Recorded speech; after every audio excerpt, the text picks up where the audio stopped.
আনহারি সোজাসাপটা উত্তর, সেটা তো আপনারা খুঁজে বের করবেন, আমরা তো কেউ বলতে পারবো না। যার মালিকানায় গাড়ি সে তো এখন মৃত, আর সবচেয়ে বড় বিষয় মালিহা মরে গিয়ে বেঁচে গেছে। না হয় আমি তাকে জেলে পচিয়ে মারতাম, আমার মায়ের সাথে করা অন্যায়ের প্রতিশোধ নিতাম। আপনার যদি আরও কিছু বলার থাকে বলতে পারেন, আপাতত এসব নিয়ে একদম মাথা ঘামাচ্ছি না আমি। আলবিদ সাহেব আনহারের কথা শুনে তাকেই সন্দেহের প্রথম তালিকায় রাখছেন, সেটা তার মুখ দেখে বোঝা যাচ্ছে। তবে তথ্য প্রমাণের অভাবে কিছুই করতে পারছেন না। তিনি কথার প্রসঙ্গ পাল্টিয়ে আনহারিকে জিজ্ঞেস করলেন, যতদূর জানি আপনি 2 বছর আগে রোড অ্যাক্সিডেন্টে মারা গিয়েছিলেন। মর্গে আপনার লাশের ময়নাতদন্তের রিপোর্টও আছে, ডেথ সার্টিফিকেটও আছে। তাহলে আপনি কে? আনহারি কপালটা কুঁচকে জবাব দিল, আমার ফিঙ্গারপ্রিন্ট ম্যাচ করেছে, আমার সিগনেচার ম্যাচ করেছে। তাহলে আমি কি করে মৃত হই? আমার অ্যাক্সিডেন্ট হয়েছিল, আমার মা আমাকে সিঙ্গাপুর নিয়ে চিকিৎসা করিয়েছে 1 মাস। আমি সুস্থ হওয়ার পর শুনি আমার লাশ দাফন হয়ে গেছে। আমাকে মৃত হিসেবে সবাই জানে।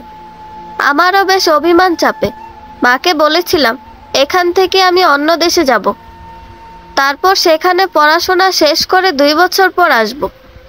বাবার ওপর অভিমান ছিল বলে মাকে বলেছিলাম আমার ব্যাপারে বাবাকে যেন কিছু না বলে, কারণ বাবা কাকে না কাকে দাফন করে ফেললো নিজের মেয়ে বেঁচে থাকার পরও। তাই বাবাকে মেয়ে হারানোর যন্ত্রণা বোঝাতে চেয়েছিলাম। তবে এখন বুঝতে পারলাম তার কোনো যন্ত্রণা হয়নি, বরং রাসলীলা কাজ করেছে তার মনে।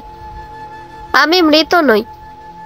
তখন কাকে মৃত বলে আমার বাবা চালিয়েছে সেটার খোঁজ নিন আপনারা। আমাকে এ বিষয়ে জড়াবেন না। আমি পাগল হয়ে যাচ্ছে এসব প্রশ্নের উত্তর দিতে দিতে। শেষের কথাগুলো বেশ জোরে জোরে বলে সে জোরে দম নিতে লাগলো। আলবিদ সাহেব আনহারিকে শান্ত করার জন্য বলল, আপাতত আর কোনো প্রশ্নের উত্তর দিতে হবে না, আমি চলে যাচ্ছি। ঘটনার রহস্য ভেদ করে যোগাযোগ করব আবার। ভালো থাকবেন। আলবিদ সাহেব চলে গেলেন। আমি আনহারির পাশে গিয়ে তাকে স্পর্শ করলাম। আমার স্পর্শ পেয়ে সে কেঁদে দিয়ে বলল, আমি তো এসব জানতাম না কিছুই। বাবা কেন মরল, কিভাবে মরল, তারপরও আমার দিকে কেন প্রশ্ন ছুড়া হচ্ছে? আমি তো পাগল হয়ে যাচ্ছি, আর ভালো লাগছে না, ছন্ন ছাড়া লাগছে। যতই হোক তিনি আমার বাবা ছিলেন। খারাপ তো লাগছে আমার। নিজের বাবা খারাপ হলো হত্যা করা যায় না ফিওনা, অথচ দেখো বাবার মৃত্যুর দায়টা ঘুরে ফিরে আমাকেই দেওয়া হচ্ছে। আনহারির কথা শুনে আমি নিজেও একটা অনুশোচনায় ভুগতে লাগলাম। এখন কোনোভাবেই মনে হচ্ছে না আনহারি আমজাদ সাহেবকে খুন করেছে। বড় আপাকে নিয়ে ভাবতে ভাবতে জীবনের মোড় এমন বাঁকে এসে থামবে কখনো চিন্তাও করতে পারিনি। আমি রহস্য ভেদ করতে গিয়ে আরও রহস্যে জড়িয়ে যাচ্ছি। আমি আনহারিকে সান্ত্বনা দেওয়ার ভাষা পেলাম না। চুপ করেই তাকে জড়িয়ে ধরে রাখলাম। কিছুক্ষণ পর পরিস্থিতি এমনি ঠান্ডা হয়ে গেল। আনহারির বাবার মৃত্যুর খবর তাদের আত্মীয় স্বজন জেনেছে অনেক আগে, তবে বেশিরভাগ আত্মীয় দেশের বাইরে থাকায় আসতে পারেনি। আর সব আত্মীয়ের সাথে তাদের সম্পর্ক এত গভীর না। তার কোনো মামা নেই, নানা নানি মারা গেছে অনেক আগে। তার বাবারও কোনো চাচা নেই। এক ফুফু ছিল, সেও করোনায় মারা গেছে। আনহারির খালা কানাডায় থাকেন। সব মিলে মৃত বাড়ি হলো বাড়িটা একদম নীরব। মনে হচ্ছে বড় লোকদের মধ্যে আত্মীয়তা ভাবটা ভীষণ কম। মধ্যবিত্ত বা নিম্নবিত্ত হলে এতক্ষণে বাড়িঘর ভরে যেত। সবাই মিলে কান্নার রোল পড়তো, একে অপরকে সান্ত্বনা দিত, কেউ কেউ আবার রান্না করে নিয়ে আসতো। আনহারিও আরও একটু স্বাভাবিক হলো। স্বাভাবিক হয়ে মদিনাকে ডেকে বলল কিছু খাবার যেন কাউকে দিয়ে কিনে আনে।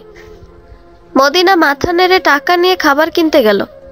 সে নিজে যাবে না, বাইরে থেকে অনেক কাজের মানুষ আছে, সেখান থেকে কাউকে পাঠাবে। এখানের প্রতিটা কাজের লোক একদম নিশ্চুপ। বড় লোকদের ব্যাপারে তারা যেন নির্বাক, তাদের কাজ নিয়ে তারা ব্যস্ত। আনহারি সোফাতে বসলো, আমিও পাশে বসলাম। সে হালকা গলায় বলল, মদিনা যা আনবে খেয়ে নিও, না খেলে তোমার শরীর খারাপ করবে। মা উঠলে মাকেও খাইয়ে নিব। আমি কথার প্রত্যুত্তরে বললাম, আপনিও কিছু খেয়ে নিন। খেতে তো হবেই, দুনিয়া তো কারোর জন্য থেমে থাকে না। ময়না তদন্তের রিপোর্টের জন্য অপেক্ষা করছি। না জানি বাবাকে কেমনে কাটাছেড়া করছে বলেই হালকা কেঁদে দিল। সব মিলে যেন তার ভেতরে হাহাকারটা এখন বাইরে আসতে লাগলো। সকালের আনহারি আর এখনের আনহারির মধ্যে বিস্তর তফাৎ। গোটা একটা দিন কেটে গেল। আমজাদ সাহেবের লাশ দাফনের ব্যবস্থা করা হচ্ছে। ময়না তদন্তে তার আত্মহত্যা এসেছে। সে সকাল 5টা নাগাদ গলায় দড়ি দিয়ে আত্মহত্যা করেছে। তার মোবাইল কনভারসেশন ঘেটে বোঝা গেল সে মালিহার সাথে শেষ যোগাযোগ করেছে রাত 3টায়। মালিহার জন্য সে নিজেই ট্রাকে করে সাদা গাড়িটা গিফট পাঠায়। গাড়িটা সুন্দর করে সাজিয়ে র্যাপিং করে গিফট পাঠায়, তাই ট্রাকে করে নিয়ে যাওয়া হয় গাড়িটা।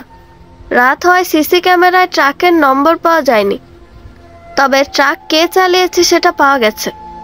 রাতে আমজাদ সাহেব নিজেই সে লোককে 20,000 টাকা দিয়ে গাড়িটা নিয়ে মালিহার বাসায় পাঠাতে বলেছে আর্জেন্ট, আর একটা শর্ত দিয়েছে, গাড়িটা সাজিয়ে পাঠাতে হবে। ট্রাক ড্রাইভারও সে অনুযায়ী কাজ করে। এখানে তার কোনো দোষ না পাওয়ায় সাধারণ জিজ্ঞাসা করে তাকে ছেড়ে দেওয়া হয়।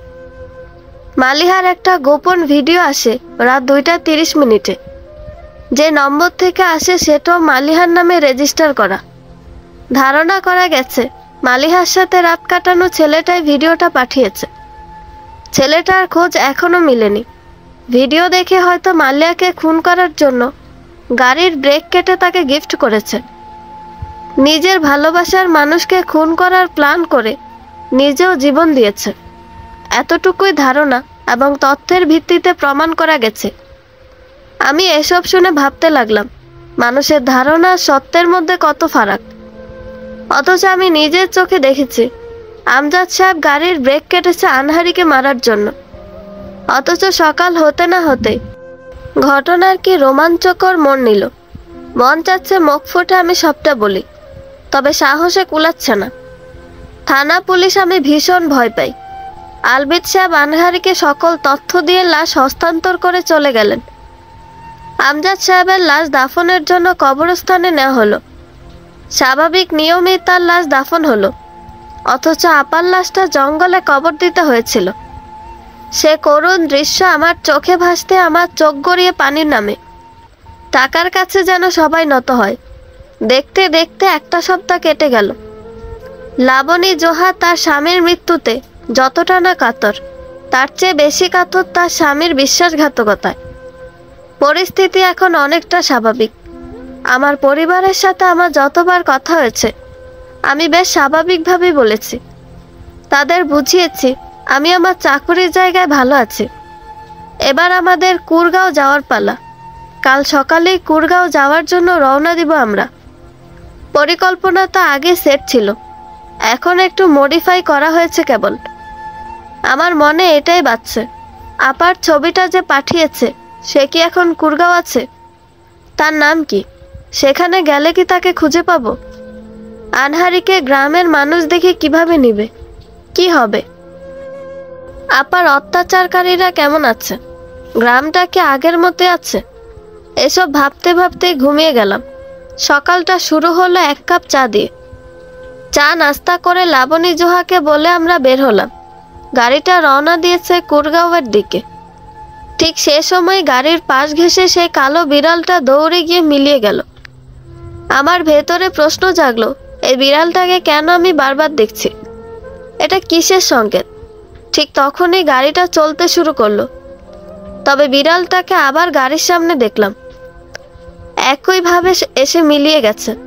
কত শত প্রশ্ন মনে আসছে, তবে সেটাকে একদম পাত্তা দিলাম না। পাত্তা দিলেই প্রশ্নের বেড়াজালে আটকে যাব, তাই নিজেকে সামলে নিলাম। গাড়িটা আপন গতিতে চলছে। ঢাকা থেকে কুরগাঁও বেশ দূরে। সীমান্ত ঘেঁষে কুরগাঁও গ্রামের অবস্থান। বেশ সাজালো গোছালো পরিপাটি গ্রাম। গ্রামের অধিকাংশ লোকই গরিব। দুলাভাইরাই ছিল গ্রামের সবচেয়ে ধনী লোকদের মধ্যে একজন। তবে আপার সুখ মেলেনি।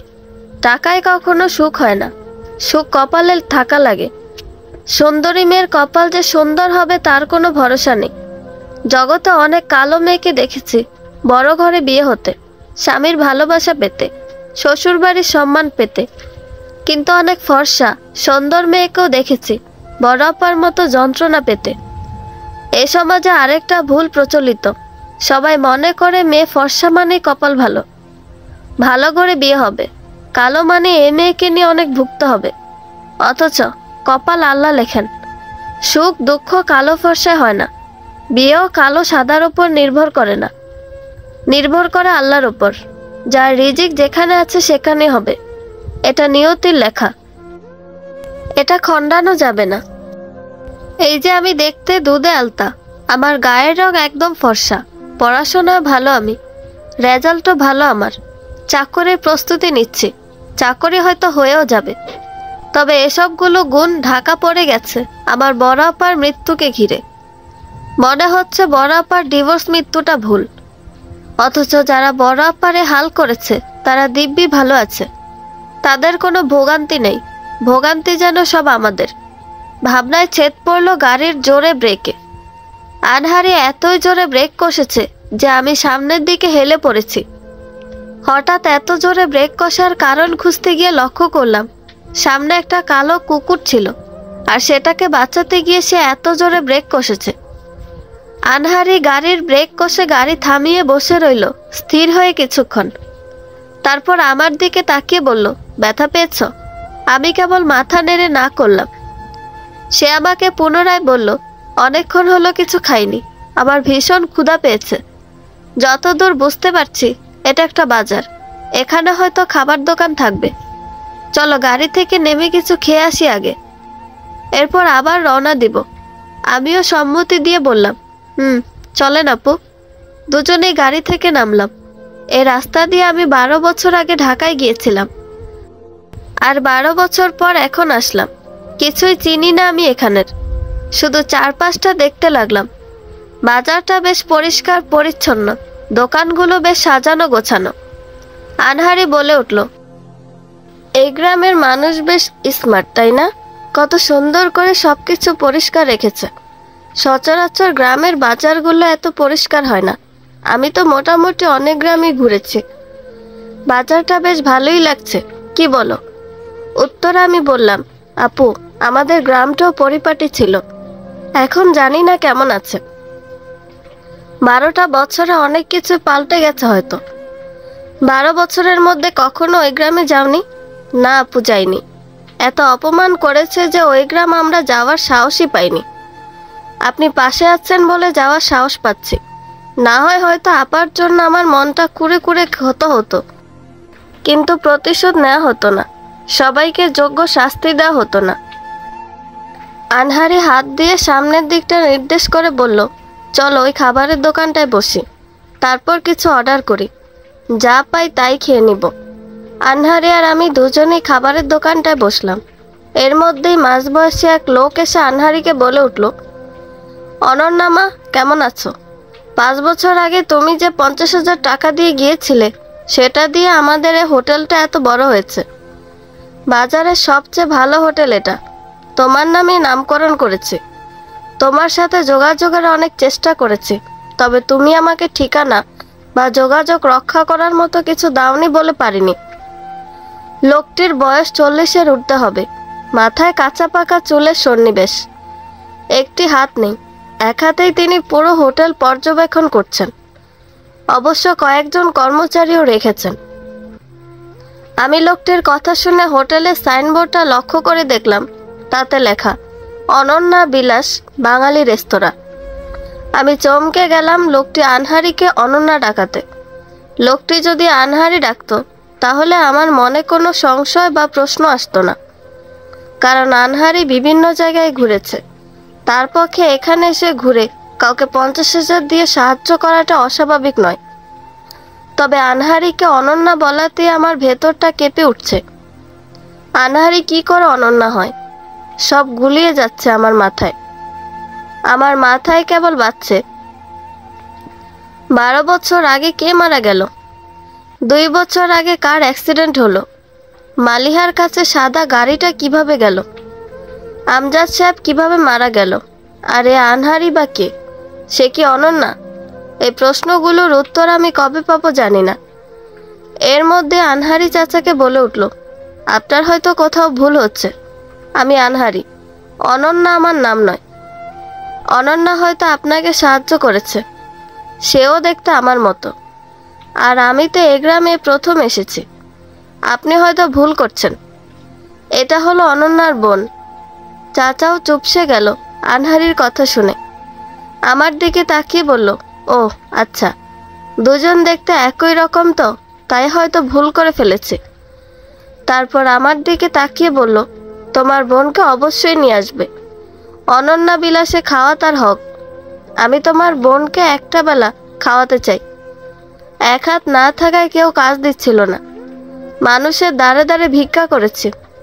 তখন তোমার বোনের কাছে ভিক্ষা চাওয়ায় রেগে যায়। সে আমাকে ভিক্ষা দেয়নি, কতগুলো কথা শুনে আমাকে 50,000 টাকা দিয়েছিল, আর বলেছিল মানুষের কাছে চেয়ে খাওয়ার চেয়ে কিছু করে খাওয়া শ্রেয়। এ টাকায় যা পারেন করবেন, নিজে কিছু করে খাবেন। তার কথাগুলো আমি অক্ষরে অক্ষরে পালন করে আজ আমার এ হাল। এখন আমার দোকানেই কাজ করে মানুষ। এই পরিবর্তন আল্লাহ তোমার বোনের হাত দিয়ে করেছে। যাই হোক, তোমার বোনকে আমার সালাম দিও। আমি তোমাদের জন্য আমার রান্না করা স্পেশাল হাঁসের মাংস, গরুর কলিজা ভুনা নিয়ে আসছি। কথাগুলো বলে তিনি চলে গেলেন। আমি আনহারির দিকে তাকিয়ে বললাম, আপু, আমার বোন তো 12 বছর আগে মারা গেছে। তাহলে সে কি করে 5 বছর আগে সাহায্য করবে? আর আমরাও তো হতদরিদ্র ছিলাম, আমাদের পক্ষে কি 50,000 দিয়ে সাহায্য করা সম্ভব? আপনি কোনোভাবে তাদের সাহায্য করেছিলেন? হয়তো আনহারি শুনতে গিয়ে তারা অনন্যা শুনেছে, যেহেতু দুটি নামের শব্দ প্রায় পাশাপাশি। আনহারি মাথা নেড়ে বলল, এত চিন্তা কেন করো তুমি? আমি যখন বলেছি এই গ্রামে আমি আসিনি, তার মানে আসিনি। আমি একটা কাজ করব, সেটা তো আমার নাম নিয়ে, তাই না? অনন্যার নাম নিয়ে কেন করব? আর অনন্যাকে তো আমি চিনতামই না, তোমার মাধ্যমে চিনেছি। সে যাকেই দেখুক দেখেছে। হতে পারে আমাদের পথভ্রষ্ট করার জন্য শত্রুপক্ষ এমন করছে। এসব বিষয়ে মাথা না ঘামিয়ে যা খাবার সেটা খেয়ে চলো। যত বেশি চিন্তা করবে তত বেশি বিষয়গুলো এলোমেলো লাগবে। চাচার নাম খয়বর আলী। খয়বর আলী তার এক হাত দিয়েই আমাদের জন্য খাবার পরিবেশন করছে, বেশ উৎসাহ এবং ভালোবাসা নিয়ে।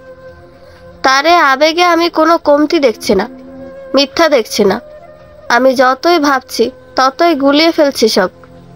খয়বর আলী সব এনে আমাদের সামনে দিয়ে বলল, আরও কিছু লাগলে বলবেন। আনহারি হেসে জবাব দিল, এই খাবারই তো খেতে পারবো না।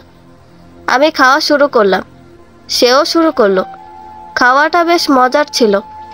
অনেক দিন পর মনে হচ্ছে অমৃত খাচ্ছি। আমি বেশ তৃপ্তি নিয়ে খেলাম। আনহারির ক্ষেত্রেও তাই।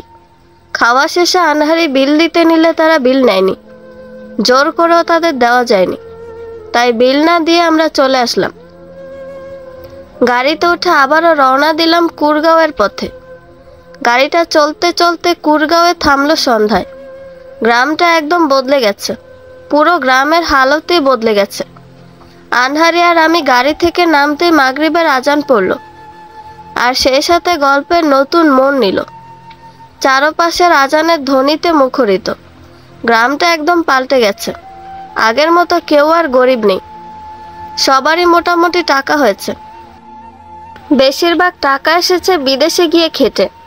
আনহারি চারপাশটা তাকিয়ে দেখছে, তার চোখগুলো রক্তবর্ণ হয়ে যাচ্ছে। কেমন জানি ভুতুরে সিনেমার সিনের মতো লাগছে সবটা। মনে হচ্ছে ডিরেক্টর এই বুঝি কাট বলবে। দমকা বাতাস চারদিকে বয়ে চলেছে, ঝড় আসবে মনে হচ্ছে। অসময়ে ঝড় ভালো লক্ষণ নয়। আমাকে আর আনহারিকে ছোট ছোট বাচ্চারা গরু নেওয়ার সময় দেখছে, তবে তারা গ্রামের প্রবীণ না হয় চিনতে পারছে না। তাদের বয়স 10 থেকে 15-এর মধ্যে হবে, তাই তারা কেউ কোনো কিছু বুঝছে না। এটা নিয়ে এখনো শোরগোল দেখা যাচ্ছে না। খানিকটা দূরেই দুলাভাইদের ভবন। ভবনটা এখনো সুসজ্জিত। ভবনের রং দেখলেই মনে হয় এ বাড়ির ভেতরের মানুষগুলো বেশ ভালোই আছে। আনহারিকে আমি বাড়িটা নির্দেশ করে বললাম, ওইটাই আমার আপার শ্বশুর বাড়ি। বাড়ির পেছনে জাম গাছটাকে আর দেখতে পেলাম না, হয়তো কেটে ফেলেছে। আমি আনহারিকে পুনরায় বললাম, পেছনের জাম গাছটা হয়তো কেটে ফেলেছে। বাড়ির পেছনের জাম গাছটাতেই আপা গলায় দড়ি দিয়েছিল। আনহারি কিছুক্ষণ চুপ রইল। চারদিকটা আজানের ধ্বনি থেমে গেল। অন্ধকার নেমে আসার সাথে সাথে গ্রামটাও নিস্তব্ধ হয়ে গেল। আনহারি আর আমি আপা শ্বশুর বাড়ির দিকে এগোচ্ছি। কত বছর পর এখানে আসলাম, ভীষণ ভয় আমাকে গ্রাস করছে। এর মধ্যেই আমিন চাচা সামনে আসলো। 12 বছর আগে কত তাগড়া ছিল, এখন একদম নেতিয়ে গেছে। কালো চুলে সাদা পাক ধরেছে। চাচাকে দেখে আমার আগের কথাটা মনে পড়ে গেল। বাবা তখন আপার লাশ নিয়ে ঘুরছে। কেউ আপাকে খাটিয়া পর্যন্ত দেয়নি। লাশটা বাবা বাঁশের দড়ি, গ্রামের ভাষায় এটাকে দাড়ি বলে, তবে এটা মূলত বাঁশ দিয়ে তৈরি পাটি দিয়ে মুড়ে নিয়ে কবরস্থানে গিয়েছিল কবর দিতে। তখনই আমিন চাচাই বাবাকে প্রথম বাধা দেয়। বাবাকে সাফ সাফ করে বলে দেয়, পেট বাজাইছে এমন নষ্ট মেয়ের লাশ এ কবরস্থানে দাফন করা যাইব না। আমার বাপ মা এই কবরস্থানে আছে, আরো অনেক সম্মানীয় মানুষ এখানে আছে। এই কবরস্থানকে তো অপবিত্র বানানো যাবে না। অনেক হাজিদেরও এখানে দাফন করা হয়েছে, সুতরাং তোমার মেয়ের লাশ এখানে দাফন করা যাবে না। বাবা তখন হাত জোর করে বলেছিল, ভাইজান, আমার মেয়ে এতটাও খারাপ ছিল না, আপনি দয়া করে আমার মেয়েটাকে কবর দিতে দিন। এই লাশ আজকে কবর দিতে না পারলে পচে যাবে, দুর্গন্ধ ছড়াবে। চারদিকে শিয়াল কুকুর এসে আমার মেয়েকে খুবলে খুবলে খাবে। বাবা হয়ে এই দৃশ্য আমি দেখতে পারবো না। আমার মেয়েটাকে দাফন করতে দিন দয়া করে। বাবার আকুতি চাচার কানে পৌঁছালো, অন্তরে প্রবেশ করেনি। সে ধমক দিয়ে বাবাকে বলল, আমি কেন গ্রামবাসীর কেউ চায় না অনন্যার এখানে দাফন হোক। দেখো মিয়া, কথা বাড়াইও না। কথা বাড়াইলে বিষয়টা খারাপ দিকে যাবে, হানাহানির দিকে যাবে। জঙ্গলে ফেলে দাও। এরকম নষ্টাকে শিয়াল কুকুর খেলেই ভালো। এখান থেকে দূর হও। আলগা পিরিত দেখানোর সময় নেই। বাবা অনন্যা লাশটা ধরে নিয়ে গেল সোজা জঙ্গলে। সেখানে আপাকে খুঁড়ে কবর দিল। পরদিন খবর আসলো আপার কবর শিয়াল খুঁড়ে লাশ খেয়ে ফেলেছে অর্ধেক। বাবার যায়নি সেখানে, হয়তো সে দৃশ্য নিজ চোখে দেখার সাহস তার কুলায়নি। আপার এ কথাগুলো মনে হলে আমার ভীষণ কষ্ট হয়। এই মেয়েটা দুনিয়াতে বেঁচে থেকেও সম্মান পেল না, আবার মরে গিয়েও না। আমিন চাচাকে দেখে আনহারি বলে উঠল, কেমন আছেন চাচা? ভালো আছেন? চাচি কেমন আছে? 12 বছর পর গ্রামে আসলাম আপনাদের খোঁজ নিতে। চাচা আনহারির দিকে তাকিয়ে চুপসে গেল। অস্থির গলায় জিজ্ঞেস করলো, কে তুমি? আনহারি হেসে জবাব দিল, আরে আমি অনন্যা, চিনতে পারছেন না? গিয়েছিলাম দেশের বাইরে পড়াশোনা করতে। পড়াশোনা শেষে ফিরে আসলাম। লক্ষ্য করলাম 12 বছরে অনেক কিছু পাল্টে গেছে। দীপকও নাকি বিয়ে করে নিয়েছে, কিন্তু প্রথম বউ থাকা সত্ত্বে তাকে ডিভোর্স না দিয়ে অনুমতি ছাড়া দ্বিতীয় বিয়ে করা তো আইনে নেই। এগুলো নিয়ে আলোচনা করব। আমিন চাচা লা হাওলা ওয়ালা কুওয়াতা ইল্লা বিল্লাহ বলে দৌড় দিল। আনহারি একটু উচ্চস্বরে হাসলো। আনহারির ভাব দেখে মনে হচ্ছে সে আমিন চাচাকে আগে থেকেই চিনে। আমি মনে কিন্তু নিয়ে ওকে জিজ্ঞেস করলাম, আপনি কি আমিন চাচাকে চিনেন? উত্তরে সে বলল, না। কেন বলো তো? আমিন চাচা আপার দাফন নিয়ে অনেক ঝামেলা করেছিল। হঠাৎ করে ওনাকে এভাবে ভয় দেখানোতে মনে হলো চিনেন। উনি একটু বয়স্ক মানুষ, অনন্যাকে চেনার কথা, তাই একটু মজা করলাম। এই গ্রামের মানুষ অনন্যার সাথে অন্যায় করেছে, সেটার প্রতিশোধ নেওয়া তো দরকার, তাই না? আমি কেবল দম ছেড়ে উত্তর দিলাম, আপার শ্বশুর বাড়ির মূল ফটকে যেতেই নিয়ামত চাচা আটকে ধরলেন। এ বাসার দারোয়ান আগেও নিয়ামত চাচা ছিলেন। এ চাচাই আপার নামে প্রথম দুর্নাম রটায়। আপার পরকীয়া আছে এরকম বার্তা গ্রামবাসীর নিকটে চাচাই রটিয়ে বেড়াইছিল। সেদিনের স্মৃতি আবারও চোখে ভেসে উঠল। আপাকে নিয়ে সালিশ বসে। আপা বারবার বলতেছিল আমি সংসার করতে চাই, আমার কোনো সমস্যা নেই, তবে ওনার পরকীয়া আমি মানতে পারছি না। ওনাকে বলেন এসব বাদ দিতে, আমার সাথে মন দিয়ে সংসার করতে। তখন আপা জামাই বলেছিল আমি এই মেয়ের সাথে সংসার করব না, এই মেয়ে আমার আড়ালে পরপুরুষের সাথে ফষ্টি নষ্টি করে। আমি তো বোকাশোকা, এতদিন ধরতে পারিনি। নিয়ামত নিজ চোখে দেখে আমায় বলেছে। বিশ্বাস না হলে নিয়ামতকে জিজ্ঞেস করেন। তখন এই নিয়ামত চাচাই জোর গলায় বলেছিল পেছনের দেয়াল দিয়ে এক অপরিচিত ছেলেকে আমি ঢুকতে দেখেছি এই মেয়ের ঘরে। সাহেব একদম সত্যি কথা বলছে। আপা শুধু অজরে কেঁদে তাকে বলেছিল চাচা, আমার নামে এত বড় অপবাদ দিতে আপনার বুক কাঁপলো না? আমি তো এমন কিছুই করিনি, কেন এত বড় মিথ্যা বলছেন? নিজের মেয়ে হলে পারতেন। তিনি নাক ছিটকিয়ে জবাব দিলেন আমার মেয়ে এত বড় নষ্টা না, ভুলেও আমার মেয়ের সাথে তুলনা করবে না। একে তো পাথর নিক্ষেপ করে মারা দরকার। সেদিন সালিশে সবার সামনে আপার পরকীয়া সুস্পষ্ট প্রমাণ পাওয়া যায়নি, তবে আপার ডিভোর্সের পরোক্ষ কারণ হিসেবে এটা ধরা হয় এবং এর সাক্ষী হিসেবে নিয়ামত চাচাকে রাখা হয়। আনহারি আমার পেছনে, আমি সামনে গেলাম নিয়ামত চাচার। আমাকে দেখেই তিনি পথ আটকে বললেন কে আপনি, কার কাছে যাবেন? অনুমতি ছাড়া প্রবেশ নিষেধ। আমি ফিওনা, দীপক ভাইয়ার কাছে এসেছি, আমাকে ঢুকতে দিন। উনি অনুমতি না দিলে ঢুকতে দিব না, ওনাকে কল করেন।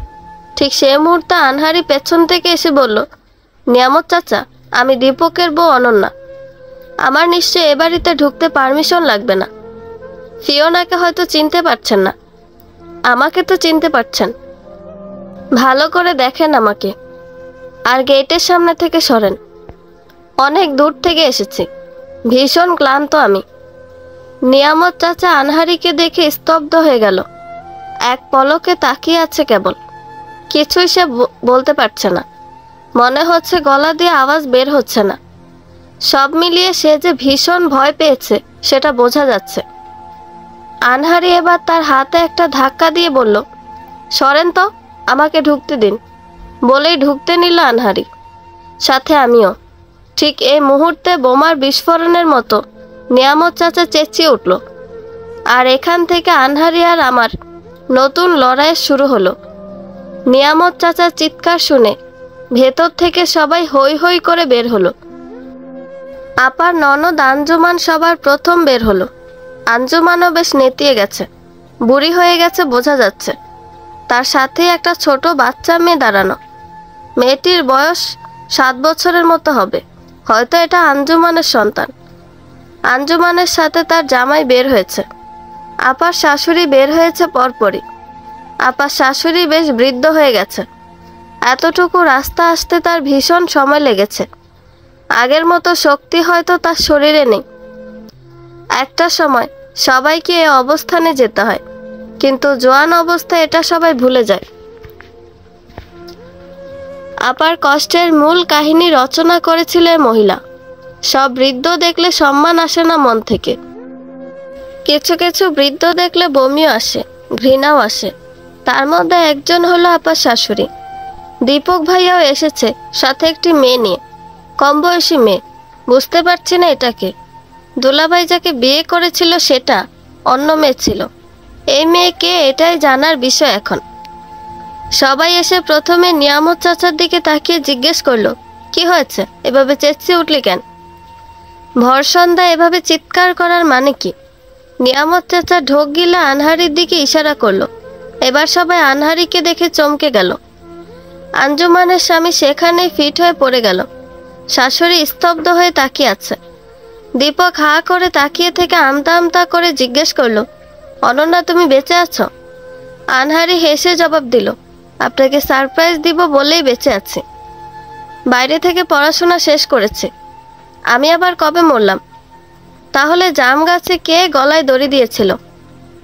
আনহারির হেয়ালি উত্তর, সেটা আমি কিভাবে জানবো? কে না কে গলায় দড়ি দিয়েছে এই বিষয় নিয়ে আমি তো স্টাডি করিনি। আমি উপস্থিত ছিলাম না। জলজ্যান্ত একটা মানুষকে জিজ্ঞেস করছেন বেঁচে আছে কি না? আসতাম না আপনাদের এখানে। তবে ডিভোর্স যেহেতু হয়নি, সেহেতু নিজের প্রাপ্য অধিকারটা আদায় করতেই হবে। না হয় আপনাদের মতো মানুষদের উপর আমি থুতু মারতাম। যাই হোক, অনেক দূর থেকে এসেছি আমি, এখন ক্লান্ত। যা কথা বলবো রাত 10টার পর। কে জাম গাছে মরেছিল খুঁজে বের করেন। আর সব থেকে বড় কথা, আমার পরিবারের সাথে এত বড় অন্যায় করা হয়েছে, এটা জবাবদিহি তো পুরো গ্রামবাসীকে দিতে হবে। আর কাকে জাম গাছে ঝুলিয়ে হত্যা করেছেন সেটার উত্তর আপনারা পুলিশকে দিবেন। আমি সব কিছুর ব্যবস্থা করে আসব। আমার সাথে যদি আগের মতো একটা অন্যায় করার চেষ্টা করেছেন, আমি একদম ভেঙে গুঁড়িয়ে দিব। সামনে থেকে সরেন, ঘরে যাব। কম বয়সী মেয়েটা কথাগুলো শুনে কাঁদতে কাঁদতে বলতে লাগলো, আপনার বউ মারা গেছে বলেছিলেন, তার নাম তৃণা ছিল। তাহলে এ অনন্যা কি করে আপনার বউ হয়? আমি গরিব ঘরের মেয়ে বলে বাবা মা বিয়ে দিয়েছে, আর এত বড় অন্যায় আমার সাথে করলেন। কত অপমান কষ্ট সহ্য করি, আর আমাকে এভাবে ঠকালেন। মেয়েটির কথা শুনে দুলাভাই মেয়েটির চুলের মুঠি ধরে বলতে লাগলো, আরে চুপ কর, তোর মাগিগিরি পরে করলেও হবে। এই মেয়ে তো মারা গেছে, বিয়ে তো আমি অনেকগুলো করেছি। তোকে বলেছি একটার কথা, বেশি ইচ্ছামি করলে তোকে আমি জাম গাছে ঝুলিয়ে দিব। আরও কিছু বলতে নিবে এমন সময় আনহারি দুলাভাইয়ের হাতটা চেপে ধরে ডান দিক থেকে বাঁ দিকে ঘুরিয়ে দিল। হাতটা মটমট করে একটা শব্দ হলো। মনে হচ্ছে হাতটার হাড় ভেঙে গেছে। তারপর জোর গলায় বলল, কাপুরুষ কোথাকার, মেয়েদের গায়ে হাত তুললে নায়ক সাজতে চাস? কুলাঙ্গার কোথাকার। নারী নির্যাতনের মামলা ঠুকে দিব, আর একবার যদি কোনো মেয়ের গায়ে হাত তুলতে দেখি, হাত ভেঙে দিব। এক বউ থাকতে আরেকটা বিয়ে করার সময় মাথা ঠিক ছিল না? আর তোর বউ সব মারা যায় কেন? এর আগেও আরো দুটো বিয়ে করেছিস আমাকে রেখে। সব জবাব কিভাবে দিবি সেটা রেডি কর। একে তাকে মেরে কাল পুরুষ না হয়ে। দীপক চুপসে গেল আনহারির কথা শুনে। আনহারির শাশুড়ির শরীরের শক্তি কমে গেল, গলার জোর কমেনি। সে জোর গলায় বলে উঠল, তুই বাইচা থাকস, মন চায় ময়রা উঠা আইসস, সেটা দেখার বিষয় না। তোরে তো আমার পুতে তালাক দিছে, তাইলে এ বাড়িতে তোর কোনো জায়গা কেমনে হইব? বুড়ি যেন ঠিক জায়গায় পয়েন্টটা ধরেছে। সকল প্ল্যান কি তাহলে ভেস্তে যাবে? এটাই ভাবতে লাগলাম আমি। আপার ছাড়াছাড়ি গ্রামবাসীর সামনে হয়, তাহলে তো তালাককৃত বউয়ের কোনো অধিকার থাকে না। তবে আনহারি তার বুদ্ধি দিয়ে উত্তর দিল, আমাকে ছেড়েছে তার কোনো ডকুমেন্টস আছে? আমার কাছে তো আমার বিয়ের ডকুমেন্টস আছে। ডিভোর্স দিলে তো ডকুমেন্টস লাগে, সেটা কোথায়? আর ডিভোর্স বললাম, দিয়ে দিলাম, আর হয়ে গেল? আমাকে 12 বছর গুম করে রাখার অভিযোগ আসবে আপনাদের ওপর। আমার সাথে যেদিকেই বাড়বেন সেদিকেই পথ থুবড়ে পড়বেন। সব কিছু নিয়েই যুদ্ধে নেমেছি, যা করার করেন। আপাতত আমাকে আর বিরক্ত করবেন না। এরপর আঞ্জুমানের কাছে যেতেই সে ভয়ে কাঁপতে লাগলো। আনহারি তার কাঁপুনি দেখে বলল, ভয় তো আমার পাওয়ার কথা, আপনি পাচ্ছেন যে? যাই হোক, পুরনো হিসাব নিকাশ না হয় পরেই করব। আপাতত নিজের স্বামীর জ্ঞান ফেরানোর ব্যবস্থা করেন আপা। এরপর আনহারি আমাকে ডেকে বলল, ফিওনা, আমার সাথে আসো। অনেকক্ষণ জার্নি করে এসেছি, আমার মাথাটা বেশ ধরেছে। আমি আনহারির সাথে সাথে গেলাম। এখানের কেউ আমাকে চিনেছে বলে মনে হয় না। নিজের পরিচয়টা পরেও দেয়া যাবে। আপাতত কাহিনী পর্যবেক্ষণ করতে থাকি। আঞ্জুমানের হাজবেন্ডকে দীপক আর নিয়ামত চাচা ধরে ভিতরে নিল। জ্ঞান ফেরানোর জন্য পানির ঝাপটা দিল। দীপকের বর্তমান স্ত্রীর নাম পিয়ালি। পিয়ালি সোফায় বসে কাঁদছে। আমি যতদূর বুঝতে পারলাম, কয়েকদিন পর পর বউ পাল্টানো দীপকের একটা স্বভাব, আর পরিবারও এটাকে বেশ সাপোর্ট করে বোঝা যাচ্ছে। 12টা বছর কেটে গেল, গ্রামের কত কিছু পাল্টালো, তবে পাল্টালো না কেবল এ পরিবারের ব্যবহার। আপার নানি শাশুড়িকে চোখে পড়ল না, হয়তো গত হয়েছেন। আনহারি আর আমি দীপকের রুমে প্রবেশ করেছি। আনহারি দীপকের রুমের বিছানাতে শুয়ে পড়ল। চোখ বন্ধ করে শুয়ে আছে সে। আমি কেবল ভাবতে লাগলাম এরপর কি হতে চলেছে। এটা কি ইতিবাচক দিকে যাবে নাকি নেতিবাচক দিকে? সে সাথে খুঁজতে লাগলাম সে লোকটিকে যে এ সময় আপার পেন্টিং করা ছবিটা আমাকে পাঠিয়েছে। সে কি এ গ্রামই আছে এখনো? কত শত চিন্তা আমার মনে বাসা বাঁধছে, সে সাথে ভয় তো আছে, আর কিছু প্রশ্নের বেড়াজালও আটকে যাচ্ছে। সব মিলে কেমন অশান্তি কাজ করছে আমার মনে। তবে আনহারিকে দেখে একদম তা লাগছে না। বেশ রিল্যাক্স হয়ে সে শুয়ে আছে, কপাল কুঁচকে চোখ বন্ধ করে রেখেছে সে। আপাও ঠিক এভাবে শুয়ে থাকতো। আনহারির সাথে বড় আপার কত মিল, অথচ দুজনের জন্ম দুদেশে। দুজনের জন্মদিনও 17 দিনের মতো ব্যবধান। এই দুজন যমজ হওয়া অকল্পনীয়। মাঝে মাঝে মনে হয় আনহারির ভেতরে আপার আত্মা ভর করেছে। তবে সেটাও নিমিষে ভুল প্রমাণ হয় বিজ্ঞানের দিক চিন্তা করলে। সব মিলে এই বিষয়গুলো নিয়ে আমি যতই ভাবি ততই আমার ভেতরটায় একটা প্রশ্নের উত্তর খুঁজতে গিয়ে হাজার প্রশ্ন জেঁকে বসে। আধা ঘন্টার মতো কেটে গেল। বাইরে থেকে চিৎকার চেঁচামেচির আওয়াজ শুনতে লাগলাম। আমি কিছুটা অস্থির হয়ে বের হলাম। সাথে সাথে আমার ভেতরটা কেঁপে উঠল। তাহলে কি আমরা হেরে যেতে চলেছি? পুরো গ্রামবাসী তেড়ে এসেছে আনহারিকে গ্রাম থেকে বের করার জন্য। তাদের দাবি আনহারি ফেক, এখানে এসেছে দাঙ্গা করার জন্য। আনহারিকে আবার অনেকে ভূত ভেবেও মারতে এসেছে। কেউ কেউ তো বলছে তালাক আমাদের সামনে হয়েছে, এখন এই মেয়ের এ বাড়িতে কোনো অধিকার নেই। সব মিলিয়ে পরিস্থিতি বেশ গোলমেলে হয়ে আছে। আমি একটু উকি দিয়ে দেখে আনহারের কাছে এসে বললাম, গ্রামের লোক তো অনেক খেপেছে, এখন কি করবেন আপনি? আমার জন্য যদি আপনার কোনো বিপদ হয় আমি নিজেকে ক্ষমা করতে পারবো না। হুজুগে বাঙালি কিছু হলেই বাস বিচার না করে লাফাইতে থাকে। এরা সবাই আপনাকে মারতে এসেছে, আমার ভীষণ ভয় লাগছে। আনহারি আমার মাথা হাত বুলিয়ে বলল, যুদ্ধের ময়দানে কখনো ভীত হতে নেই। আমরা এসেছি যুদ্ধ করতে। সংগ্রাম যত প্রবল হয় বিজয়ের হাসিও তত সুন্দর হয়। এসব নিয়ে ভেবো না। আমি বাইরে গিয়ে দেখছি কি করা যায়। কথাগুলো বলে আনহারি বাইরে যেতে নিলেই আমি তার হাতটা চেপে ধরে বললাম, প্লিজ, বাইরে গেলে সবাই তেড়ে আসবে, আপনি বাইরে যাবেন না। পরিস্থিতি এখন ভীষণ খারাপ। এমন সময় আপনার বাইরে যাওয়াটা রিস্ক। এক আপাকে হারিয়েছি, আরেকজনকে হারানোর ধৈর্য আমার নেই। আপনাকে আমি আমার বড় আপার মতোই ভালোবাসি। দয়া করে আপনি ঘরেই বসুন, পরিস্থিতি ঠান্ডা হোক, এরপর বের হন। আনহারি আমার কথা শুনল না। জোর করে সে তার রুম থেকে বের হয়ে মূল দরজায় গেল। মূল দরজায় যেতে একটা পাথর ছুঁড়ে মারল একজন। সেটা একদম আনহারের কপাল বরাবর পড়ল। কপালটা কেটে রক্ত গড়িয়ে পড়ছে। আরও কয়েকজন আনহারিকে সামনে এগিয়ে মারতে নিলেই আনহারি বেশ জোরে চেঁচিয়ে উঠে বলল, এক পা যদি কেউ এগিয়ে এসে আমার গায়ে হাত তুলেছেন, আপনাদের খবর আছে। পেছনের দিকে তাকান, তারপর চিন্তা করেন কি করবেন। আমি কখনো দাঙ্গাতে যেতে চাচ্ছি না।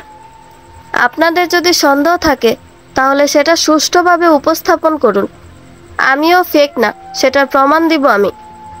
আমি যে ভূত না সেটারও প্রমাণ দিব। আনহারির কথা শুনে সবাই পেছনের দিকে তাকালো। পুলিশ অফিসার মাহিদের গাড়ি দাঁড়িয়ে আছে। সে গাড়ি থেকে নামছে। পুলিশ অফিসার মাহিদ দেখতে ভীষণ সুন্দর। বয়স 28 থেকে 30-এর মাঝামাঝি হবে। দেহের গড়ন বেশ বলিষ্ঠ। লম্বায় 6 ফিট 2 ইঞ্চি। গায়ের রং শ্যামবর্ণের। মনে হচ্ছে সালমান খান গাড়ি থেকে নেমে আসছে। এত করুণ মুহূর্তেও যে কারো মনে প্রেমের ঘণ্টা বাজতে পারে এটা আমি নিজেকে না দেখলে বুঝতে পারতাম না। এই মাহিদকে দেখে আমার শরীরে বেশ অস্থিরতা কাজ করছে। পুরো দুনিয়া একদিকে আর সে যেন আরেক দিকে। আমি কেন এসেছি, কার জন্য এসেছি, সব লক্ষ্যই যেন আমি ভুলে যাচ্ছি। সবাই মাহিদকে দেখে চুপ হয়ে গেল। শোরগোল থেমে গেল। চারপাশটা নীরব হয়ে গেল মুহূর্তেই। মাহিদ সবার সামনে এসে দাঁড়ালো আর আমার পাশে এসে দাঁড়ালো। আমার বুকটা ধুকধুক করছে, কেন জানি না। মাহিদ সবাইকে উদ্দেশ্য করে বলল, এখানে কেউ কোনো অরাজকতা করলে আমি এর কঠিন পদক্ষেপ নিব। সবাই নিজেকে সামলান। আপনাদের কোনো অভিযোগ থাকলে বলুন, আমি তদন্ত করে সুষ্ঠু পদক্ষেপ নিব। তবে আইন নিজের হাতে নিয়ে কিছু করবেন না। তারপর আনহারির দিকে নির্দেশ করে বলল, এই মেয়েটা বলছে সে অনন্যা এবং তার যথেষ্ট প্রমাণ আমাকে দিয়েছে। আপনাদের কাছে যদি সলিড প্রমাণ থাকে দিন, আমি পদক্ষেপ নিচ্ছি কি করা যায়।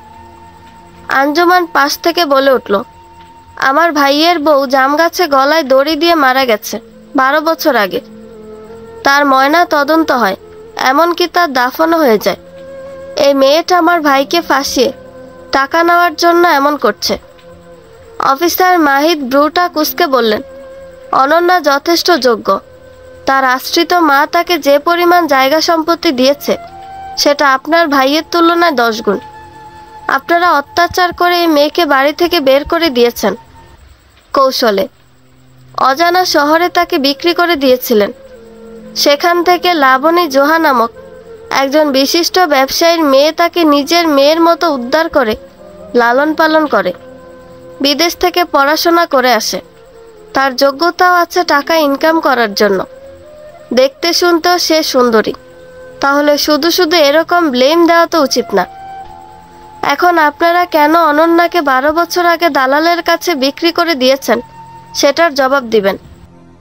জাম গাছে যে অনন্যা ছিল না সেটার প্রমাণ অনন্যা দিবে। অনন্যার নিকট তার বিয়ের কাবিননামা আছে। কাবিননামায় টিপসই আছে তার, সেটা ম্যাচ করালেই হবে। যদি সে অনন্যা হয় তখন তো আপনারা ফেঁসে যাবেন। আঞ্জুমান মুখের উপর বলে দিল, ওইটা বানোয়াট কাবিননামা। আমার ভাইয়ের কাবিননামা তার কাছেই ছিল। অনন্যার মৃত্যুর পর সেটা পুড়িয়ে ফেলা হয়েছে। অফিসার মাহিদ এবার বলে উঠলেন, তাহলে সে কাবিননামায় আপনার ভাইয়ের যে আঙুলের ছাপ আছে সেটাও মিলানো হবে। মিলে গেলে বুঝতে হবে এটাই আসল। আঞ্জুমান শক্ত গলায় বলল, তাই করা হোক। আমি জানি এই মেয়েটা মিথ্যায় প্রমাণিত হবে। এদিকে অফিসার মাহিদের কথা শুনে আমি বুঝতে পারলাম আনহারি তাকে এসব বলতে বলেছে। লাবণী জোহাকে নিজের মা বলে পরিচয় দিলে বিষয়টি উল্টো দিকে মন নিতে পারে। আর তার ব্যাপারে খোঁজ নিয়ে লাবণী জোহা পর্যন্ত যাওয়া খুব বেশি কঠিন নয়। তাই এত বড় নাটক আনহারি সাজিয়েছে। কারণ এটা সত্য যে বড় আপা মারা গেছে সেদিন। বড় আপার মুখ অস্পষ্ট ছিল না।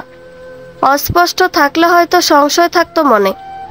এবার অফিসার মাহিদ গ্রামবাসীর দিকে তাকিয়ে বলল, কেউ কোনো বিশৃঙ্খলা করবেন না। আমার সম্পর্কে আপনাদের ধারণা আছে, আমি জানি।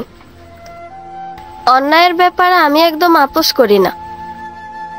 আমি 12 বছর আগের কেসটা আবার ওপেন করব। সব কিছু নিয়ে আবার ঘাটব। তারপর সত্যতা যাচাই করে এর একটি সমাধান দিব। সে পর্যন্ত অনন্যা বাড়িতেই থাকবে। আর আপনারা যে যার বাড়িতে যান। সে জিনভূত নয়, জলজ্যান্ত একটি মানুষ। গ্রামের লোকেরা মাথা নত করে চলে গেল। বাড়িটা একদম নীরব হয়ে গেল। আমি অফিসার মাহিদের দিকে তাকিয়ে দেখছিলাম সব। আমার হাত পা কাঁপছে। ওনার প্রতি এত প্রবল অনুভূতি আমার কেন যাচ্ছে আমি জানি না। আমার ভীষণ অস্থির লাগছে। এ অস্থিরতা আমাকে ভীষণভাবে গ্রাস করে নিচ্ছে।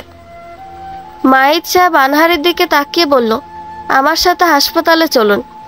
আপনার মাথায় ব্যান্ডেজ লাগাতে হবে, রক্ত পড়ছে বেশি। আনহারি জবাব দিল, আমি ঠিক আছি। কাপড় দিয়ে শক্ত করে বেঁধে নিলে হবে। আমি আপনাকে কোনো সমস্যা হলে কল দেব। ধন্যবাদ এই পরিস্থিতিটা সামাল দেওয়ার জন্য। আপনার কাবিননামাটা আমি নিয়ে গেলাম ফিঙ্গারপ্রিন্ট ম্যাচ করার জন্য। তারপর দীপক ভাইয়ার দিকে তাকিয়ে বলল, দীপক সাহেব, একজনকে পাঠাবো। সেখানে আপনি নিজেও ফিঙ্গারপ্রিন্ট দিবেন। দীপক হালকা গলায় জবাব দিল, ঠিক আছে। অফিসার মাহিদ পরিস্থিতি স্বাভাবিক করে চলে গেলেন। আনহারি তার রুমে বসে আছেন। মাথাটা সে শক্ত কাপড় দিয়ে বেঁধে নিয়েছে। এতে তার রক্ত পড়াটা অনেকটা কমেছে। সন্ধ্যা গড়িয়ে রাত নামলো। আনহারি ড্রয়িং রুমে আসলো। আঞ্জুমান আর তার হাজব্যান্ড দাঁড়িয়ে আছে। আনহারি আঞ্জুমানের সামনে গিয়ে তার হাজব্যান্ডকে বলল, দুলা ভাই, আমার জন্য একটু পায়েস করে নিয়ে আসেন। মনে আছে আমাকে বলেছিলেন আপনি বেশ ভালো পায়েস রান্না করেন, শুধু অর্ডার দিলে হবে। কিন্তু বিনিময়ে আপনি আমার কাছে আমার সম্মানটা চেয়েছিলেন, কত শত অপমান করেছিলেন। সব ভুলে গেছেন নাকি মনে পড়ছে? আজকে আমার সম্মান দিব না, তবে পায়েস না পেলে আপনার সম্মানটা কেড়ে নিব। একথা শুনে আঞ্জুমান তেড়ে এসে বলতে লাগলো, সাহস কত বড়! আমার জামাইকে ফরমাইশ দাও। আনহারি আঞ্জুমানের চুলের মুঠিটা ধরে বলল, ফরমাইশ দিয়েছি, জান কেড়ে নেইনি। ভালোই ভালোই পায়েস করতে বল, না হয় তোর মাথায় একটা চুলও থাকবে না। আগের অনন্যা আমি না। এ অনন্যা জ্বলতে জ্বলতে পুড়তে পুড়তে শক্ত হয়ে গেছে। আঞ্জুমান ভয়ে বিধ্বস্ত হয়ে তার হাজব্যান্ডের দিকে তাকিয়ে বলল, প্লিজ যাও তুমি, না হয় আমাকে মেরে ফেলতেও দ্বিধা করবে না এই মেয়ে। আঞ্জুমানের হাজব্যান্ড দৌড় লাগালো রান্নাঘরের দিকে। ঠিক এমন সময় আরও একটা আওয়াজ কানে ধেয়ে আসলো, কিন্তু অফিসার মাহিদ বলে উঠলেন, এ কাবিননামা সত্য, আর উনি অনন্যা। দুজনের হাতের ছাপ মিলে গেছে। দীপক সাহেব অনন্যা মরেনি, সে বেঁচে আছে, আর এটাই আসল কাবিননামা। সে সময় আপনারা কোন মেয়েকে অনন্যা বলে চালিয়ে দিয়েছিলেন এটা আমার জানা নাই। আমি অবশ্যই পুরনো ফাইল খুলব। আঞ্জুমান অফিসার মাহিদের কথা শুনে হাঁ করে আছে। আনহারি আঞ্জুমানকে বলে উঠল, হাঁ করে থাকিয়েন না, মশা ঢুকে পড়বে। আঞ্জুমান তার ঠোঁট দুটো গুটিয়ে নিল। আঞ্জুমানের স্বামী এখনো রান্নাঘরে, ভয়ে সে এদিকে আর আসছে না। আঞ্জুমানের মতো আমার ভেতরটাও কেঁপে উঠল। তার মানে আনহারি অনন্যা? আমি কি বলবো কিছুই ভেবে পাচ্ছিলাম না। অফিসার মাহিদ দীপক ভাইয়াকে আবার বলল, যেহেতু প্রমাণ হয়েই গিয়েছে এই মেয়ে অনন্যা, সেহেতু এ বাড়িতে সম্মান মতো থাকার অধিকার তার আছে। আর আপনারা তালাক দেওয়ার ডকুমেন্টস যেহেতু দেখাতে পারছেন না, সেহেতু আইন অনুযায়ী এখন আমরা ধরে নিব আপনাদের তালাক হয়নি। এ বিষয় নিয়ে পরবর্তীতে কোনো পদক্ষেপ নিলে সরাসরি আমার কাছে যাবেন। আর অনন্যার যদি এখানে থাকা অবস্থায় কিছু হয়, তাহলে সেটার জন্য কঠোর জবাবদিহি আপনাদের করতে হবে। আজ আমি উঠলাম, পরে আবার দেখা হবে।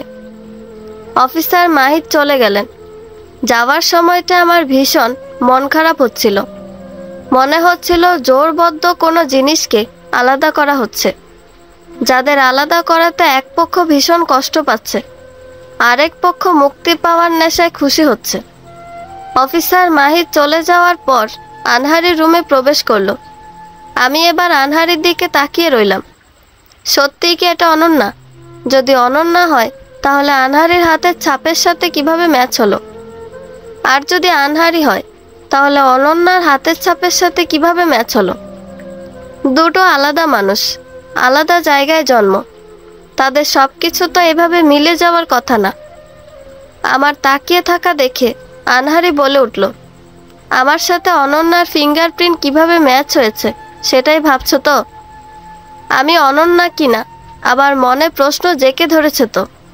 আমি একটা দীর্ঘশ্বাস ফেলে উত্তর দিলাম, প্রশ্ন তো অনেক কিছু আছে, সব প্রশ্নের উত্তর তো মিলছে না। আচ্ছা সত্যি করে বলেন তো, আপনি সত্যি অনন্যা নাকি আনহারি? আমি আনহারি। অনন্যাকে আমি চিনতাম না। অনন্যা সম্পর্কে জেনেছিলাম লন্ডনে একজন ছেলের মুখে। আমার বাসায় আমার একটা পেইন্ট করা ছবি দেখলে না? অথবা তুমি যে আমাকে পেইন্ট করা ছবি দেখিয়েছিলে, তোমার বোনের মনে আছে? হ্যাঁ আছে তো। একই পেইন্টের ছবিটা আপনার বাসায় দেখে আমি চমকে গিয়েছিলাম। সে ছবিটার কাহিনী তো আপনাকে আমি বলেছি, কিন্তু কোনোভাবেই আমি রহস্যের গোলকধাঁধা থেকে বের হতে পারছি না। আমাকে একটু বলুন, আপনি কে? 12 বছর আগে কে মারা গেছে? আবার 2 বছর আগে কে মারা গেছে? সব মিলে আমি পাগল হয়ে যাচ্ছি। মনে হচ্ছে হরর ফিল্মের রহস্যের গোলকে আমি আটকে গেছি। কেউ কাটও বলছে না, আর আমি এই রহস্য থেকে বেরও হতে পারছি না। রিল্যাক্স হও, ওইটা অনন্যার ছবি। আমি এই ছবিটা দেখেছিলাম লন্ডনের একটা ছবি প্রদর্শনীতে।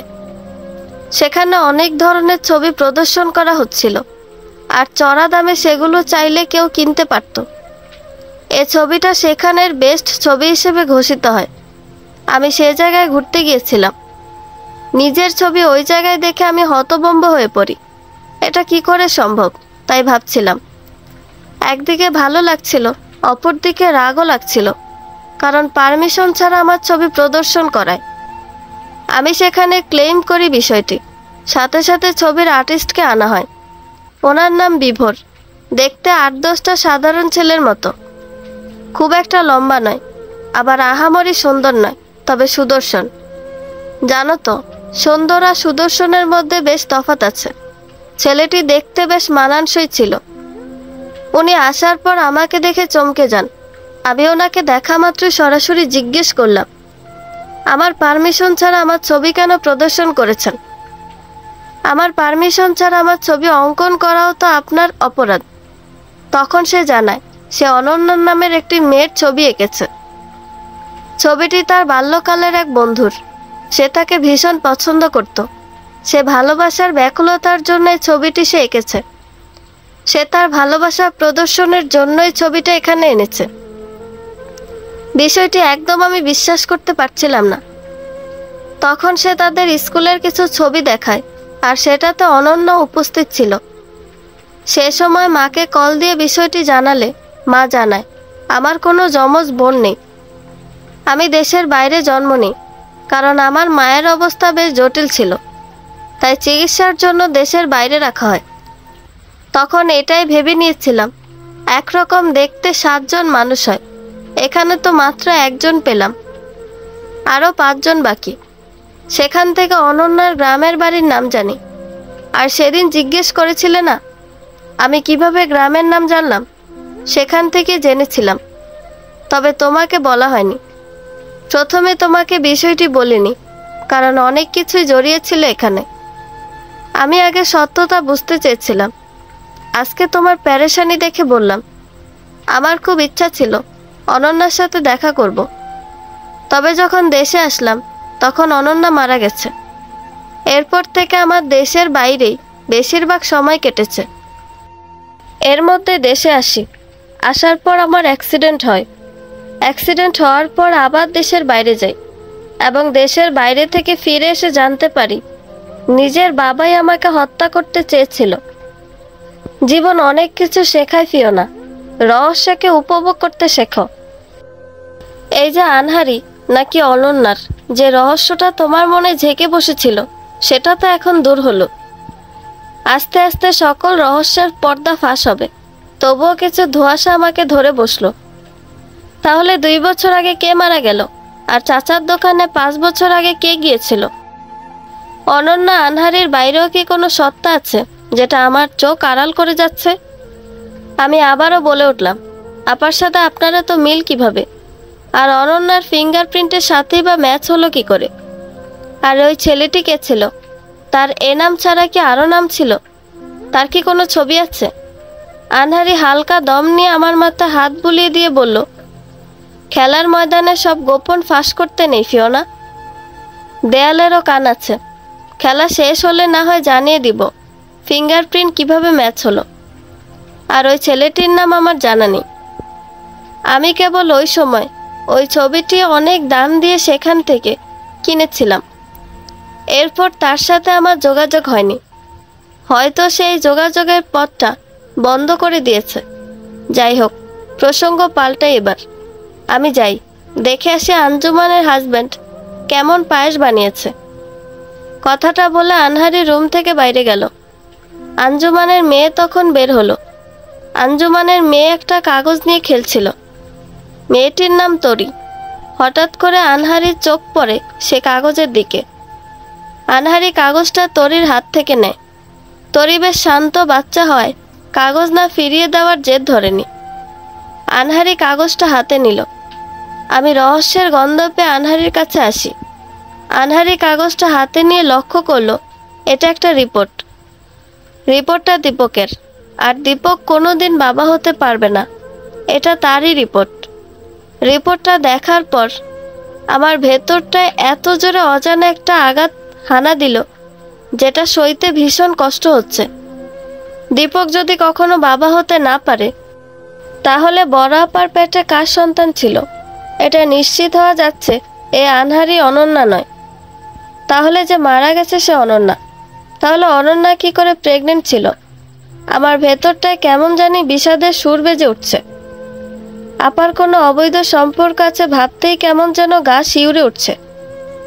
আনহারি আমার দিকে তাকিয়ে জিজ্ঞেস করলো, অনন্যা তো অন্তঃসত্ত্বা ছিল তাই না? কিন্তু এই রিপোর্টে তো স্পষ্ট লেখা দীপক কখনো বাবা হতে পারবে না। আমার গলা দিয়ে আওয়াজ বের হচ্ছে না, শরীরটা কাঁপছে ভীষণ, অসাড় লাগছে একদম। ভাঙা গলায় জবাব দিলাম, আপার পেটের বাচ্চা নষ্ট করেছিল, তবে আপার জীবনে দুলাভাই ছাড়া আর কেউ ছিল না। আপা কোনো খারাপ কাজে জড়িত ছিল এটা আমি মানতেই পারছি না। এই রিপোর্টটা দেখার পর আমার ভেতরটা পুড়ে যাচ্ছে আপু। আমি নিজেকে সামলাতে পারছি না, ভীষণ কষ্ট হচ্ছে আমার। মনে হচ্ছে কোনো একটা পাথর আমার বুকে চেপে আছে। আনহারি আমার দিকে তাকালো। আমার চোখ বেয়ে সে সময়টায় পানি বাহিত হচ্ছিল। ভেতরের কষ্টটা চোখ বেয়ে ঝরছিল। আমার চোখ দুটো মুছে দিয়ে বলল, হয় ময়না তদন্তের রিপোর্টে সমস্যা ছিল, না হয় তোমার আপার সাথে এমন কিছু ঘটেছে যেটা আমাদের আড়ালে চলে যাচ্ছে। আমি এবার জোরে কেঁদে দিলাম। কাঁদতে কাঁদতে বলে উঠলাম, তাহলে কি আপা রেপে শিকার হয়েছে? আপার জীবনের আরও কষ্ট জানার বাকি আমাদের। আপার জীবনের কষ্টের দাবদাহ কি পরকালে কমেছে? শুনেছি আত্মহত্যা যারা করে তারা জান্নাত পায় না, তবে আল্লাহ যদি চান তার বান্দাকে ক্ষমা করবেন, তাহলে সে জান্নাত পাবে। আপাকে কি আল্লাহ জান্নাত দিয়েছে? আপা এত কষ্ট করে গেল দুনিয়ায়, পরকালে কি শান্তি পেয়েছে? আনহারি আমার কান্নার কথা শুনে মুখ চেপে ধরে বলল, আবেগে গা ভাসিও না, দেয়ালেরও কান আছে। চুপ থাকো প্লিজ, সব প্রশ্নের উত্তর সময় মতো পাওয়া যাবে। আপাতত নিজেকে সামলাও। তুমি ঘরে যাও। আমি ঘরে চলে আসলাম, তবে আমার মন থেকে বিষয়টিকে কোনোভাবেই সরাতে পারছি না। বারবার মনে হচ্ছে, আপার কি তাহলে সত্যই চারিত্রিক কোনো সমস্যা ছিল? আমার চোখ বেয়ে অঝরে পানি বেয়েই চলেছে। বাইরে আনহারি আঞ্জুমানের স্বামীকে জটলা বলে সম্বোধন করে ডাকছে। নামটা বেশ ভালোই দিয়েছে। এখন থেকে না হয় আঞ্জুমানের স্বামীর সম্বোধন জটলা বলেই হবে। জটলা তড়িঘড়ি করে আনহারির সামনে আসলো। আনহারি কোমরে হাত দিয়ে জিজ্ঞেস করলো, আমার পায়েস হয়েছে? আনহারির এ স্বভাবটাও বড় আপার মতো। আচ্ছা, কোনোভাবে এমন তো নয় 12 বছর আগে যে মারা গেছে সে আনহারি? আর আনহারি যেহেতু মডার্ন সোসাইটিতে জন্ম নিয়েছে, তাই হয়তো কারোর সাথে সম্পর্ক করে কনসিভ করেছিল, আর সেটা অ্যাবর্শনও করায়।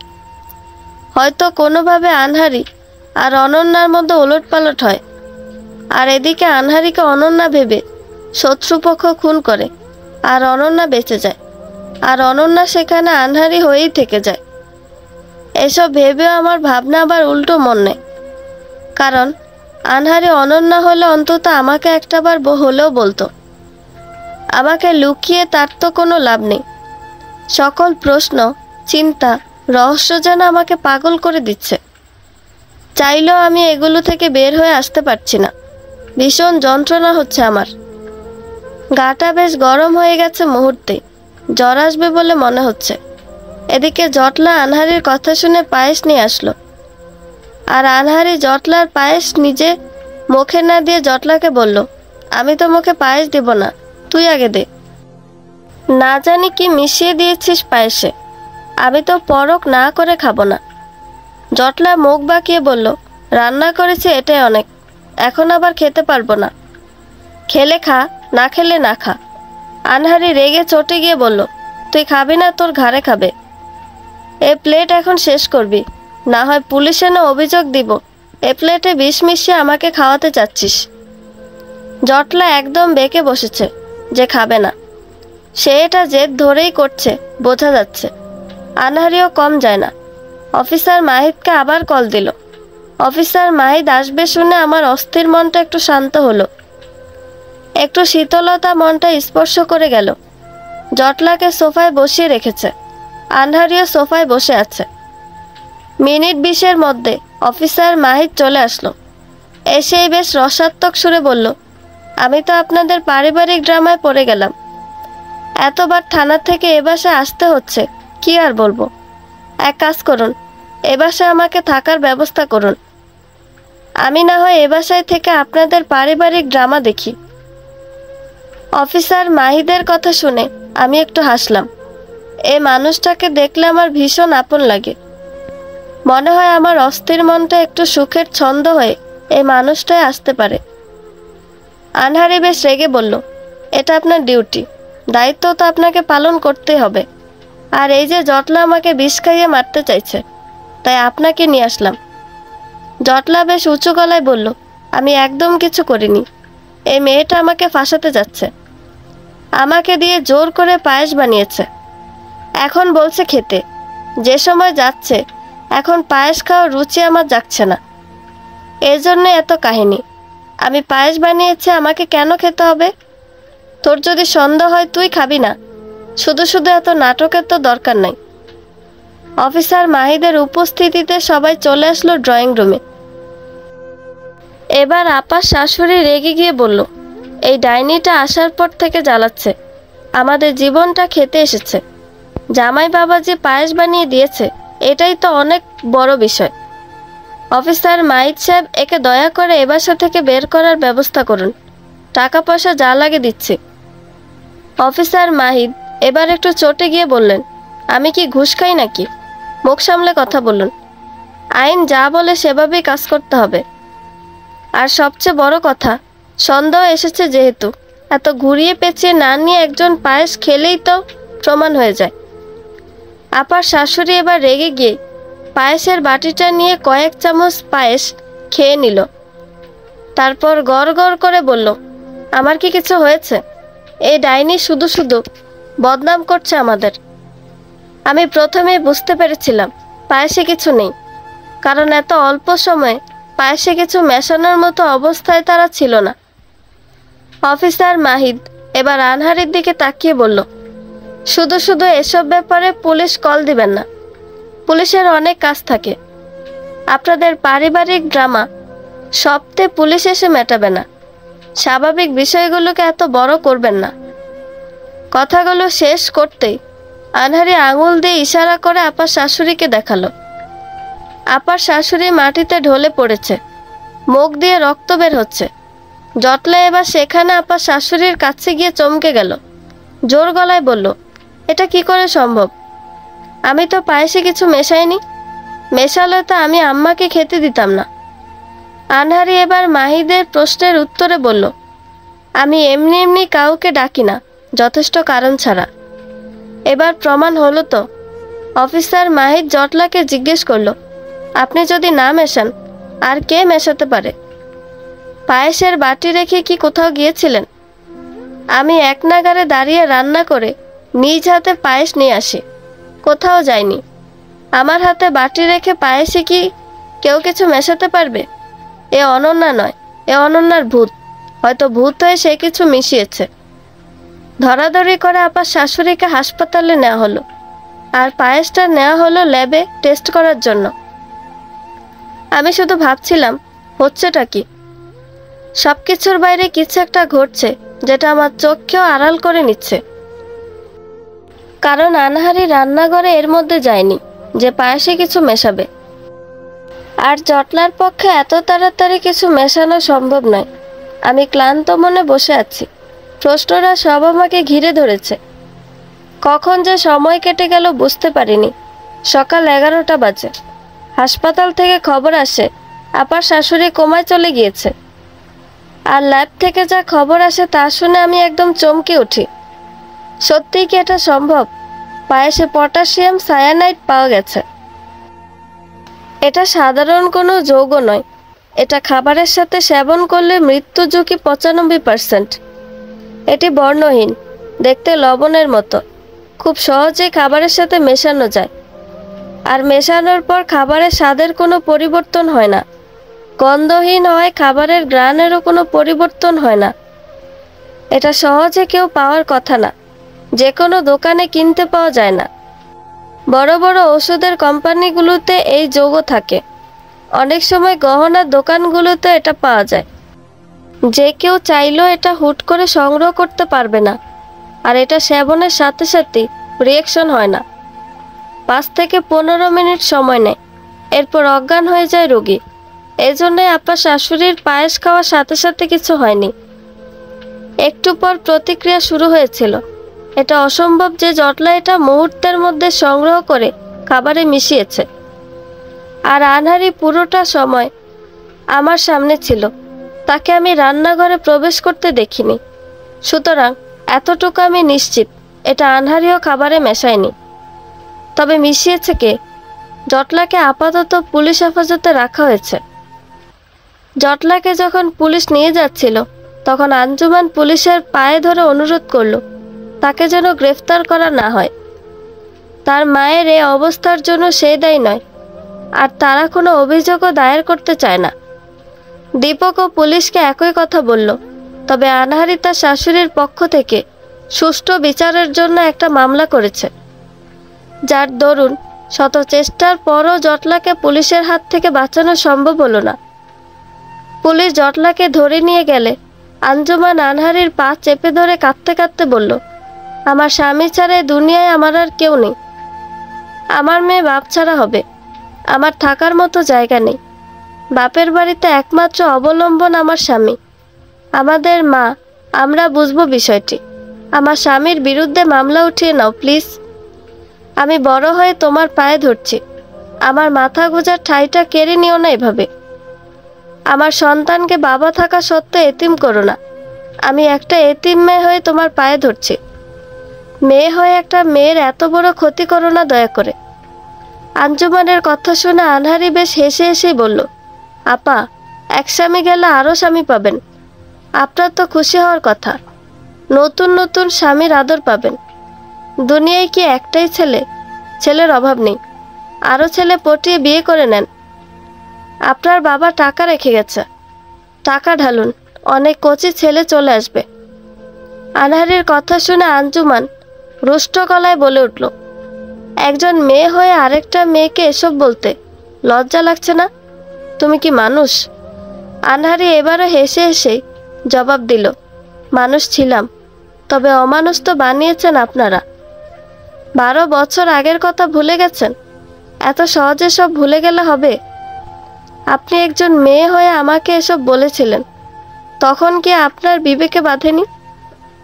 আনহারির কথা শুনে স্মৃতির পৃষ্ঠা চলে গেলাম 12 বছর আগে। আপার নামে সালিশ বসেছে। আপাকে সালিশে তালাকনামা দেয়া হয়েছিল। তালাকনামাটা আঞ্জুমানেই আপার হাতে ধরিয়ে দিয়েছিল। তখন ঠিক আপা এভাবেই আঞ্জুমানের পায়ে ধরে বলেছিল, মারেন কাটেন যাই করেন, স্বামী ছাড়া কইরেন না। আমার যে যাওয়ার জায়গা নেই, বাবা মা থাকতেও আমি এতিম। আমি সংসারটা করতে চাই। আপা, আপনি তো জানেন আমি খারাপ মেয়ে না, আমার চরিত্রে সমস্যা নাই। এরা সবাই মিথ্যা বলছে, আপনিই বলেন আপা। আপনি আমার সংসারটা ভাঙতে দিয়েন না।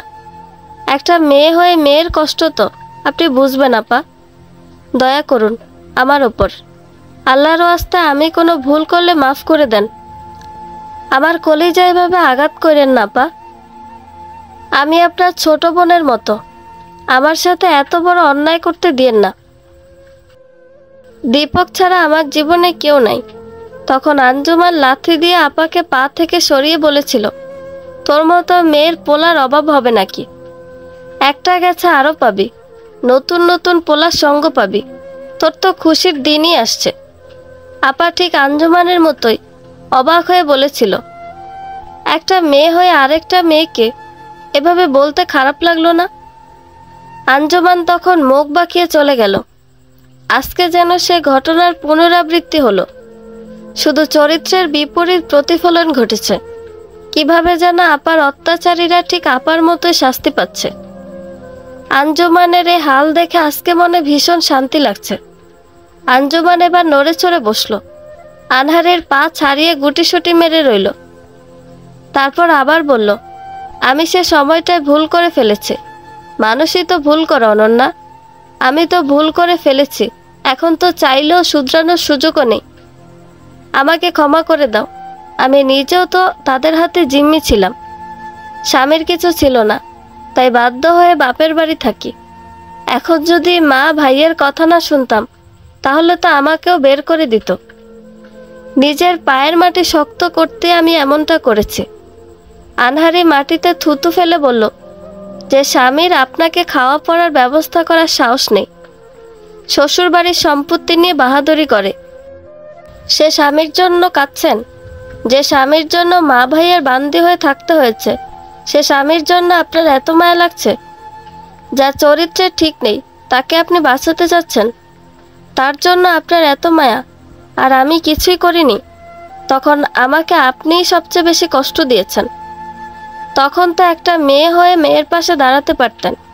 আপনি নিজেও একজন নিকৃষ্ট মহিলা। আমি এ মামলা তুলব না। আপনার স্বামী ফাতেমাকেও খুন করেছে, সেটা আপনাদের আড়াল হলো, আমার আড়াল হয়নি। আঞ্জুমান কাঁদতে কাঁদতে বলল, ফাতেমা খুন হবে কেন? 3 মাস আগেও তার সাথে আমার দেখা হয়েছে। 2 মাস আগে আপনার স্বামী ফাতেমাকে খুন করেছে। ফাতেমার সাথে আপনার স্বামীর অবৈধ সম্পর্ক এ পর্যন্ত বহাল ছিল। তাদের ঘরে 4 বছরের একটা ছেলে সন্তান আছে। এতদিন সংসারটা সবার আড়ালে গিয়ে করেছিল। 3 মাস আগে ফাতেমা এসেছিল নিজের অধিকার আদায় করে নিতে। আপনার স্বামী তাকে কোনো রকম বুঝ দিয়ে পাঠিয়েছে। তার সাথে যে ছেলে সন্তান ছিল সেটা আপনার হাজব্যান্ডের। ফাতেমা চলে যাওয়ার 3 দিন পর ফাতেমার ছেলেকে আপনার স্বামী বোর্ডিংয়ে ভর্তি করায়, আর ফাতেমার লাশ পাওয়া যায় নদীতে।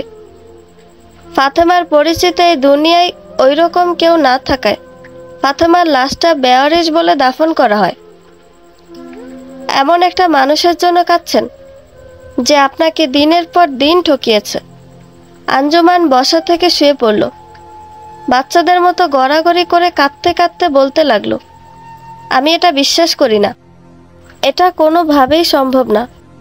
দীপক এবার রেগে গিয়ে আনহারির কাছে এসে বলে উঠল, মন গড়া গল্প বলে আপাকে কষ্ট দিচ্ছ কেন তুমি?